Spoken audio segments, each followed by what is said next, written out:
Welcome back to the channel. In today's video, we are doing all things Disney. We are going to talk about the best time to go, the best place to stay, the best thing to eat, the special events that they have in the park throughout the year, and then some tips and some tricks to make your Disneyland vacation a little bit more pleasant. Stay tuned.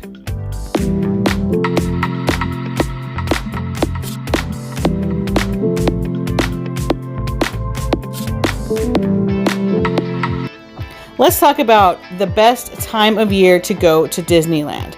Now, we know that it's going to be the most crowded during the summer when the kids are out of school, but there are times where it is a little less crowded, and you know, the weather is a little bit cooler as well.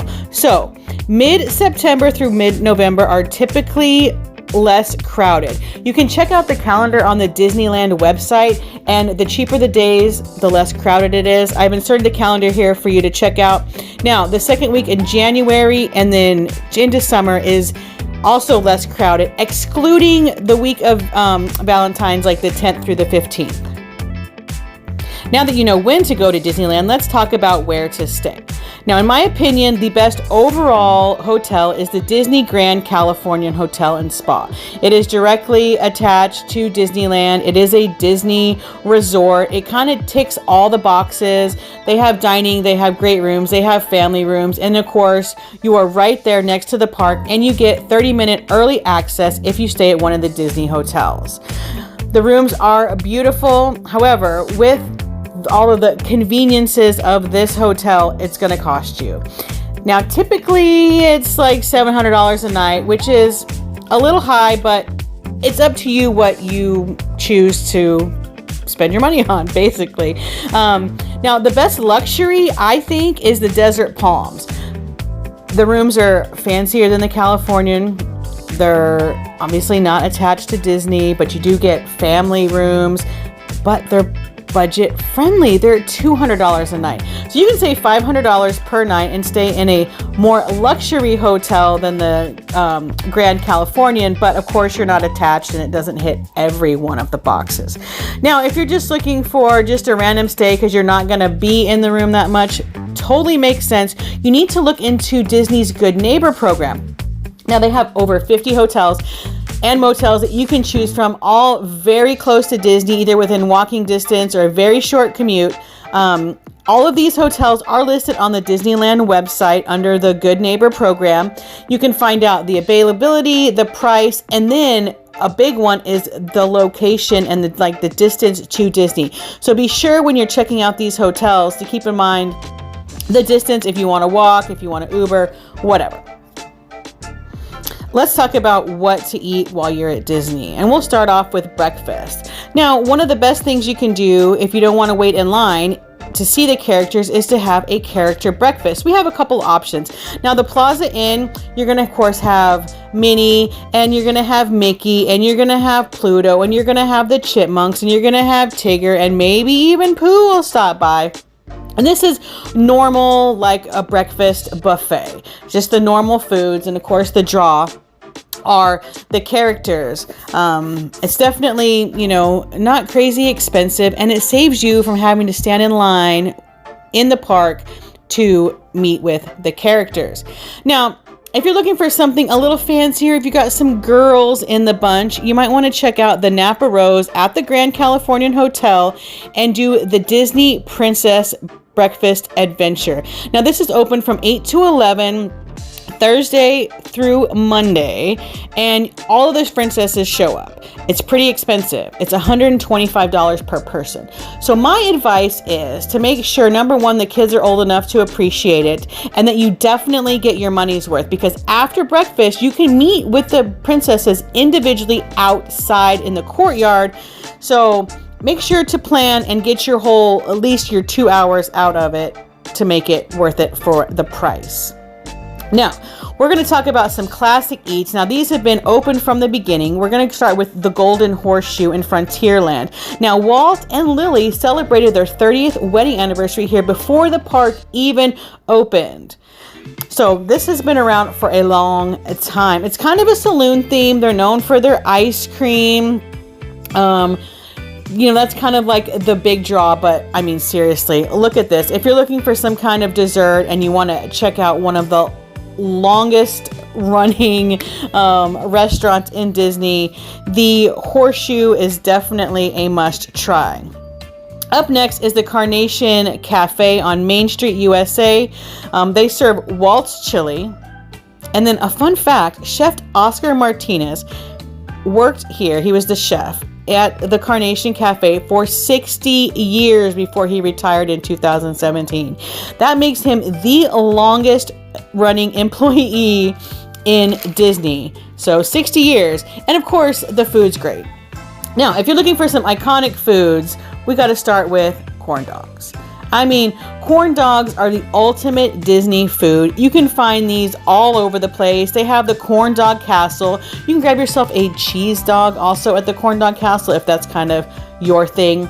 Then churros. Churros are all over the park. This is another classic amusement park type food. They have them in so many flavors, so many stands. You can get whatever flavor churro at any time and anywhere in Disney that you could possibly want. Now, the Plaza Inn fried chicken is like the best fried chicken ever. This isn't necessarily like a amusement park food, like you're not gonna walk around eating like a chicken leg, but it is definitely iconic and it's a must eat while you're in Disney if you love fried chicken. I mean, it is seriously, it's the best fried chicken. And then of course, the Dole Whip. Everybody has to get a Dole Whip. There's all kinds of places, again, to get yourself a Dole Whip. Lots of flavors. It's not just pineapple. I mean, come on. And especially if it's a warmer day, Dole Whip definitely hits the spot. If you haven't had Dole Whip yet, you should try it first at Disneyland. And then look at the funnel cakes. Funnel cakes, that's also an iconic amusement park food. You can get the best loaded funnel cakes in Disney. So that's definitely one of the iconic foods you have to try while you're at Disney. Now, chimichangas. I know you think, oh, maybe chimichangas aren't necessarily like amusement park food, but in Disney, they have been here since day one and they are iconic Disney food. They have beef and bean. They even have breakfast chimichangas.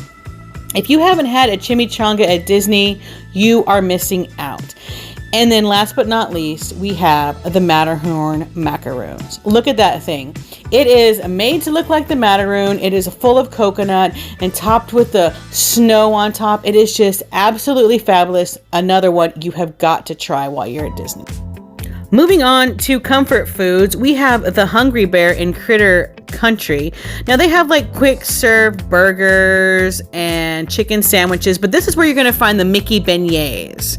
So if you're looking for like a quick burger, a quick sandwich, and you want to try those fabulous Mickey beignets, you definitely have to try out the Hungry Bear. It's right along the river. The setting's great. It's perfect for a quick lunch. Now, this might not sound comfort foodie, but Rancho El Zocalo has like the best comfort Mexican food. The decor is fabulous. It's nice and cozy. And me personally, I would go for the Mexican food over the burger. So that is definitely comfort food for me. The prices are reasonable. All the seating is outdoors, but they keep you warm in the winter and cool in the summer because they have heaters and fans. So it's awesome. And then the River Bell. Now this is table service, but this is like Southern comfort food. So if you like want fried chicken, mashed potatoes, greens, those types of things, that's another great option for some comfort foods.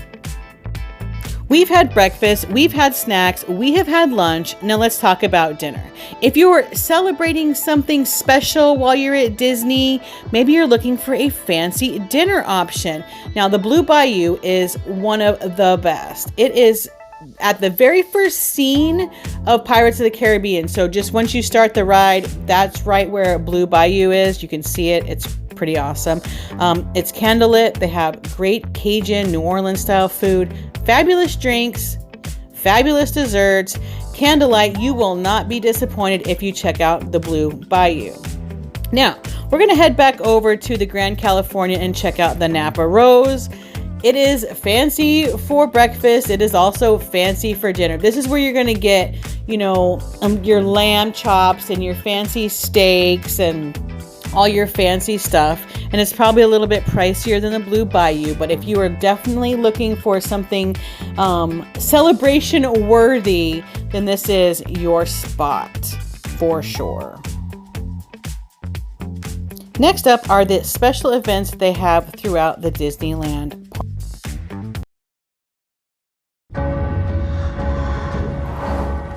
Well, what have we here?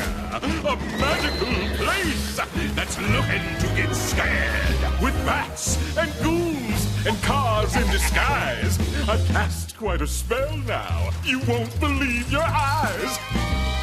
The spell is cast. Halloween time is back with spectacular experiences in Disneyland and Disney California Adventure Parks. Halloween at Disney is definitely cool, but Christmas is absolutely magical in the Magic Kingdom. They have lights everywhere. They have the parades. They have fireworks. They have, shows, Christmas cookie decorations. And then the really cool part about being there, other than it's absolutely magical. You can do your Christmas shopping. You can buy Disney gift cards. You can buy Disney souvenirs. You can get all of your Christmas shopping done, all while experiencing the magic of Christmas at Disney. If you haven't done it, you definitely have to put this on your list of things to do. They also celebrate Lunar New Year.